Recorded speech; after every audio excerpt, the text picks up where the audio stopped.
Today we are here with Houston Neuroscience Brain Center. We have a lot of things to talk about. We're going to talk about post-concussion recovery, chronic traumatic encephalopathy, and something new that is coming to Houston Neuroscience Brain Center. I'm going to introduce everyone here today, and then we're going to jump right into it. I'm Alexandra Roark. I'm Assistant Director at Houston Neuroscience Brain Center and therapist, and I'm here joined by Dr. Ronald J. Swatzyna. He is our Director and Chief Scientist and founder of Clinical NeuroAnalytics. With over 2 decades of treating the toughest psychiatric cases, he's a leading expert in using EEG and brain mapping to uncover the root causes of symptoms. A veteran, retired firefighter, and international presenter, Dr. Swatzyna brings both personal experience and scientific insight to the field of brain health. And then we're also here with Cortni Emanuel. She is a licensed professional counselor associate, neurofeedback clinician, and former Division I All-American athlete at the University of Georgia. She's also the daughter of former NFL wide receiver Burt Emanuel. With a master's in kinesiology and sports administration, Cortni works with athletes and high performers to build resilience, recover from setbacks, and reach their full potential. Thank y'all so much for joining us. Before we dive in, I'm just going to give a little snippet of what we do at the Brain Center. So at HNBC, we use EEG diagnostics and qEEG brain mapping to look for neurological causes for symptoms. With neurology oversight, we were able to find root causes for symptoms. Based on our EEG reports, brain mapping, and clinical correlation assessments, we're able to develop individualized treatment plans. We offer neurofeedback training, which uses operant conditioning to rewire the brain and optimize functioning and reduce symptomology. We also use transcranial photobiomodulation, which is a specialized near-infrared light therapy that stimulates the brain to reduce inflammation and improve cognitive functioning. We also have licensed therapists on our team that offer cognitive behavioral therapy, EMDR, and other forms of talk therapy. We have something new at the Brain Center. We are introducing our new program called the Houston Athletes Concussion Center. And so this is a big work in progress. We're really excited to talk about it. But first, I just wanted to dive in and talk to you, Cortni and Dr. Ron, on what really sparked the creation of this program and y'all's history with brain injury. So Cortni, would you want to go ahead and take that off for us? Yeah, for sure. Thank you, Alexandra, for the great introduction. And then Dr. Ron, also, just thank you for allowing me to study up underneath you. It's been amazing with all his experiences, Alexandra shared as well. But yeah, so what kind of sparked the idea of the Houston Athlete Concussion Center was the recent tragic events that happened in New York. For some people who may not understand, there was a letter written after a tragedy where this person wants their brain studied for CTE. This sparked a lot of conversation just and really hit home for me because, my dad was a former NFL player. He's taken several blows to the head. He's played since he was young. And so I talked to Dr. Ron about what he does at what we all do here at the Brain Center and thought of a way that we could really compile everything together to make this thing be something new and innovative that can really change lives. Yeah, so Dr. Ron, can you tell us about your experience with working with brain injury? I know you've written a paper on that, so you'll have to let us know about that paper as well. Well, sure. Thank you very much, Alexandra. I think this is an opportunity for us to get the word out. And Cortni is right that that tragedy last week, and then the follow-up NPR discussion about how serious even hits in high school can result in, they were saying, even CTE, and that was kind of surprising to me. I thought it would take many years of being hit multiple times, but this was from a neuroscientist during that talk. And so it flashed me back to my high school years. When I was a sophomore, during a practice, I took a pretty serious hit to the head, and for 12 hours, I had no memory. I was still conscious. I kept asking the same question over and over again. And I went to the doctor, and the doctor said, "Well, you probably shouldn't play football again." And being the normal male, it's like, no, I'm going back. I love it too much. And I did. And I went back and they gave me a concussion helmet, which is just a heavier, thicker helmet. And as I said in my paper, I used it as a weapon against my opponents and I became a very good player. But however, when the scholarship didn't come through in college, I went to Memphis State University first semester, and this brain of mine was not into doing any sort of education at the time. And I had a 1.23 grade point average. They pulled my draft deferment from me, and I ended up joining the Air Force to avoid the draft. And it was 21 years later before I started back to finish my bachelor's that I started in 1971. And so this was 1992 when I started back. So it derailed my life. And I didn't really understand it. Everybody thought it was just going through puberty. And that's what we blow a lot of things off in those years. But it wasn't. It was a pretty severe hit to my head. And I had multiple other minor hits, but that one was the one that was really noteworthy. And the reason we're doing this is because we really want that not to happen to our young athletes. And by athletes, I want to make sure we include cheerleading and gymnastics because that's something that I think we've been ignoring, but I've treated so many young cheerleaders with head injuries, especially the flyers, not just that, but the base girls that actually end up having people fall on them. So it's a very important thing that we see. Now, here at the Houston Neuroscience Brain Center, we've been treating for about 3 years pretty intensively car accident victims and other types of injuries that cause concussions. And we developed a program here that I guess surprised us all because we were getting some excellent results, getting them back to work, getting them their sleep reestablished by using the combination of EEG, qEEG guided neurofeedback and photobiomodulation, one to heal the brain, one to rewire the brain. And I think that's where I think it makes the biggest difference in the world when you don't skip the part about healing the brain. It's kind of weird that when we think about if you've got a broken arm and you don't immobilize it and you keep using it, that arm will heal back, but it's going to heal back kind of looking funny and maybe loss of function. However, why don't we think the same thing about the brain? When we break the brain, basically we shear the connections and between the white matter and the gray matter. And at that point in time, it causes some production of symptoms that may not be fully presenting until 2 or 3 years later. And that's what happened in my case. It was just a steady progression downward. And so this is why I think we have to do this educational piece in order to let parents know that, we need to mobilize that brain, all the cognitive challenge and the physical challenge to allow it to heal. And that's what we want to do. So that was our journey throughout the past few years and how we got to this point. Now, when we heard about all this, I started searching for concussion centers here in Houston. And surprisingly, there really isn't anything for concussions for athletes here in Houston, which is, to me, is insane with all these athletes that we have here from middle school, high school, college, and even the NFL. So, and not only the NFL, but we've got professional other teams that also do have quite a number of head injuries as well. So that's the story of how we got here. Yeah, I will say there seems to be this common thought in this field that there's really not much else you can do for the brain after concussion. And so, the fact that y'all are saying, okay, there actually are things that we can do. And I know with my work with clients here at the Brain Center who've come in from those car wrecks of brain injuries, it was really eye-opening to see the massive amount of success we were able to get through the red light and neurofeedback combo. And the fact that this isn't more aware to everyone, it sounds like this is the move that we're trying to make. And so, Dr. Ron, did you want to share about that paper that you wrote?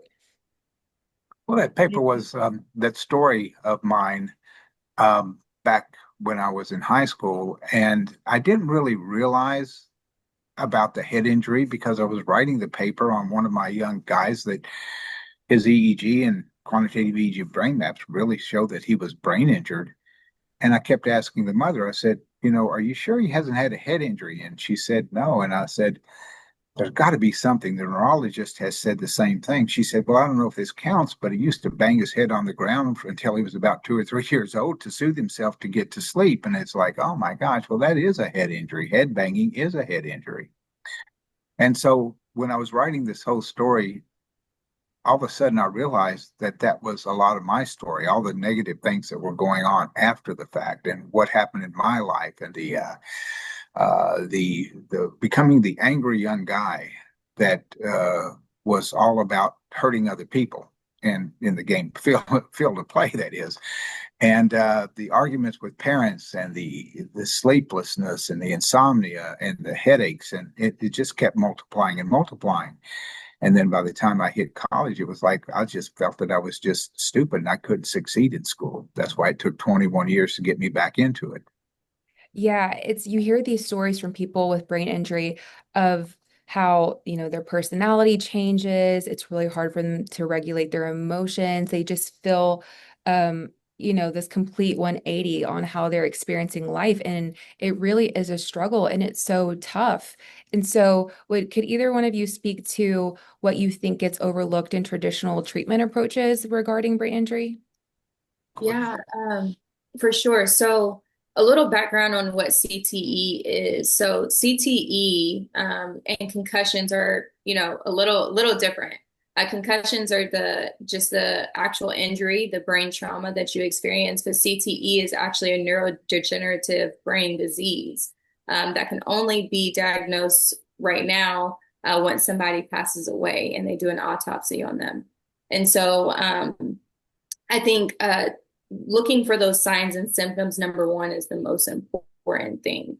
I think second, when we hear about, you hear Dr. Ron talking about aggression and impulsivity and, learning disabilities and disorders, a lot of times in traditional medicine, we treat those symptoms first and we don't do the history taking. So we don't know the impact of the head trauma that somebody's experiencing.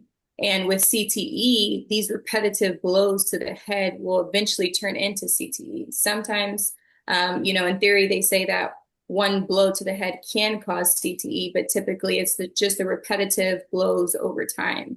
And so I think when we think about traditionally what happens compared to what we do here, it's history taking. And then kind of just going back to the history of just CTE as a whole. You hear these popular names like Aaron Hernandez and Junior Seau.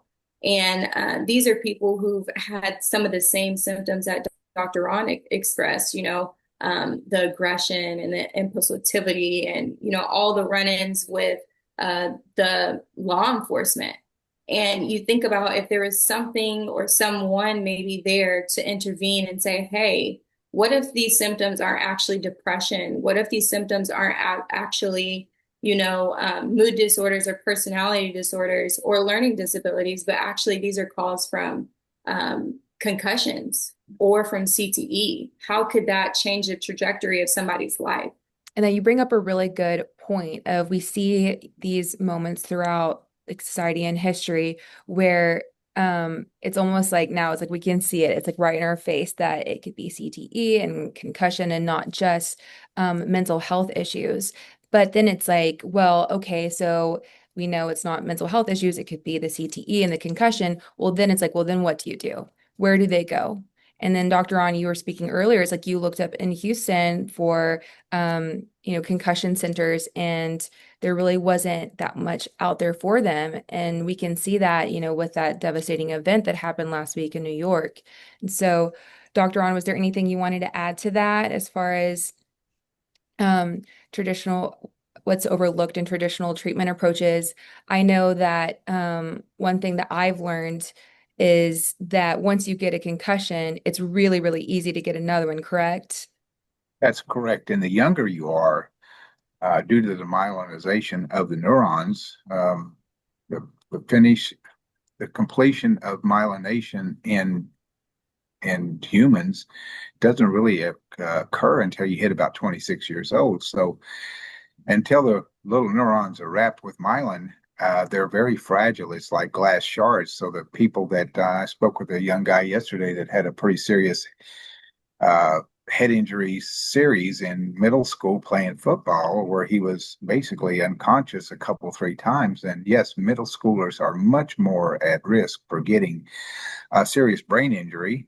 Although the brains are pretty resilient, they can grow themselves back, but then they can cause a lot of issues down the line, like we're speaking about. So this whole concept about the sensitivity of the brains, yes, we find that there's an interesting fact that females that are in the same sports as males have higher incidence of brain injury. And the reason for that is because they've got skinny necks and they can't transfer that energy like a big old lineman can with a neck as big as his head, you know. So, we often overlook these kind of things in young females because it's like, we can attribute them to many other things other than head injury for some of the symptomologies, how it's expressed with them. So I think that we cannot overlook the little hits that are taken, even as a real young child. They say the most dangerous piece of equipment on a playground is a flagpole because these little bodies with these gigantic heads seem to find a way to run into flagpoles a lot, which is kind of humorous, but not really. It's something that I've always talked to people about. We are just awkward creatures. The more young we are and the more susceptible we are to getting head injuries. And I started playing football in middle school, so some of that stuff could have actually contributed. So it's something I think we have to be aware of.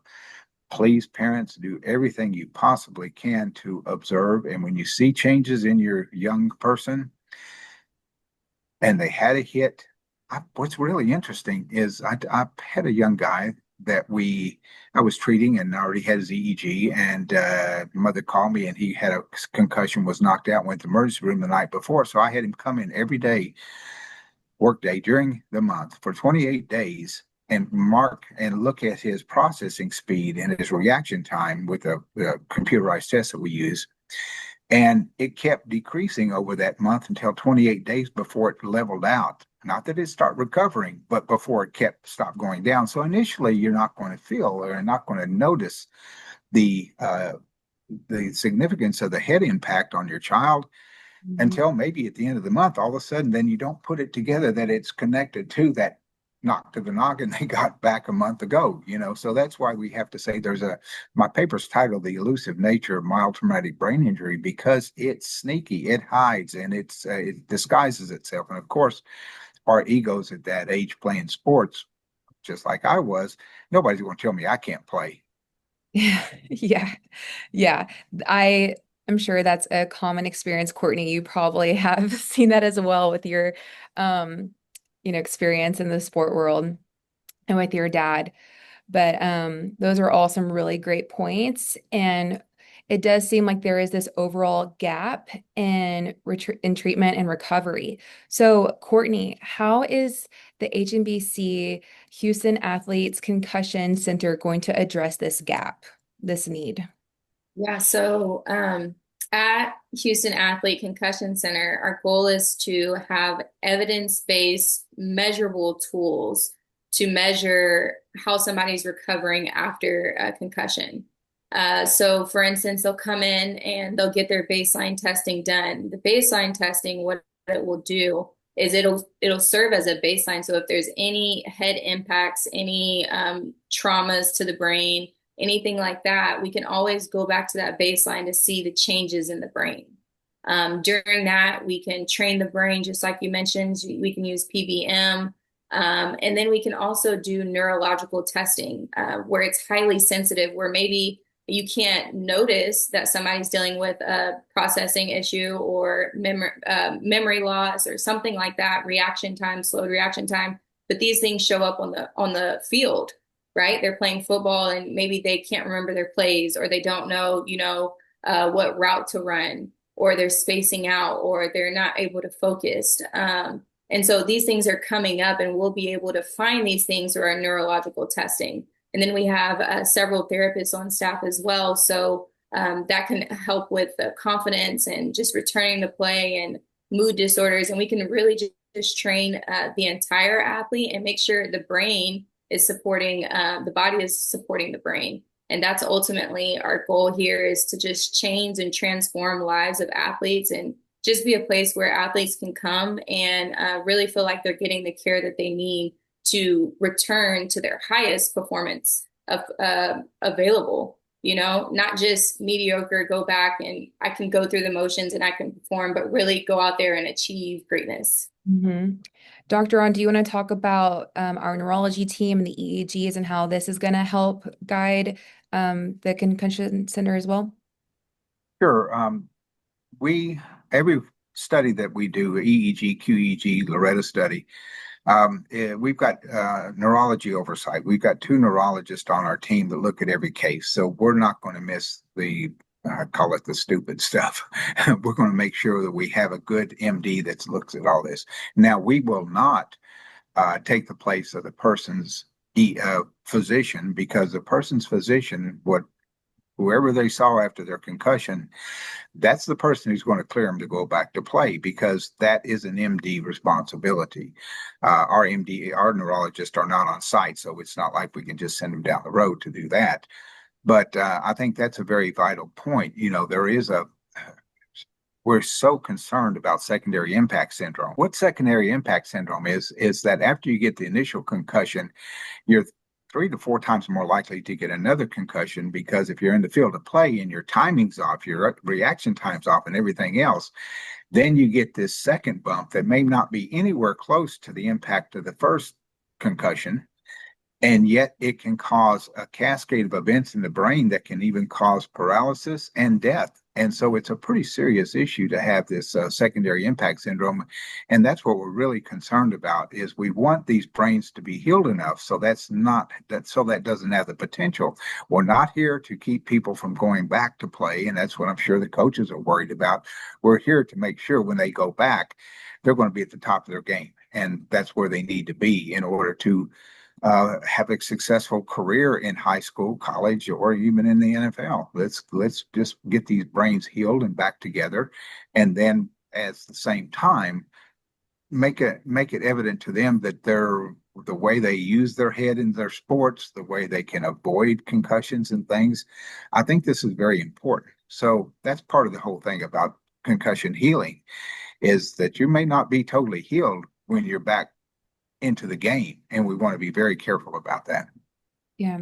So it sounds like there's a lot of testing that's going to be in place, both from like the neuropsych side, and then we have the EEG testing to actually see what's neurologically going on in the brain.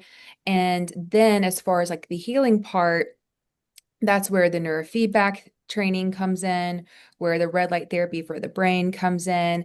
And if needed, any of those therapy services, like you said, to work on the esteem or any of those emotions that can be coming up with such a drastic change in their life.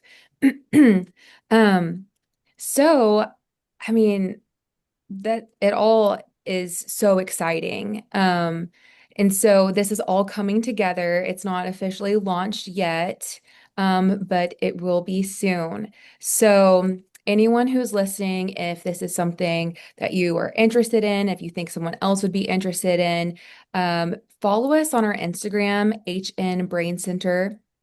You can email info@hnbraincenter.com and send us your email so we can add you to our newsletter so that you can stay up to date with what's going on. For any of you who have brain injuries, sports related or even non-sports related, we do have these resources available for you. You can call our center, visit our website, hnbraincenter.com. And we would love to get a baseline and start helping you on your recovery journey. Well, Dr. Ron and Cortni, it's been a pleasure having y'all. This has been a great learning experience and really exciting to hear about the program. Was there any last things y'all wanted to add before we end today? Just a couple things. We're forming an advisory board now. We think it's very important. We've got a local pediatric neurologist that I want to bring on board. We've got Bert Emanuel, Cortni's dad, who's an NFL player, and we've got several others. So if any of the individuals out there that work with these athletes, whether it's a coach or a sports you trainer, for instance. If you got an interest, please just contact us because we do want to make this a the best there is. I mean, Houston is the best med center, so why don't we have the best concussion center? And we can do that. Well, thanks again for joining us today. For anyone watching, give this a like, drop a comment, give us a follow to stay in touch. And also, one last thing, if there's any questions you have regarding what we're talking about today with brain injury, go ahead and comment below. And if we get good enough interest, we can make another one of these addressing y'all's questions. So feel free to reach out to us.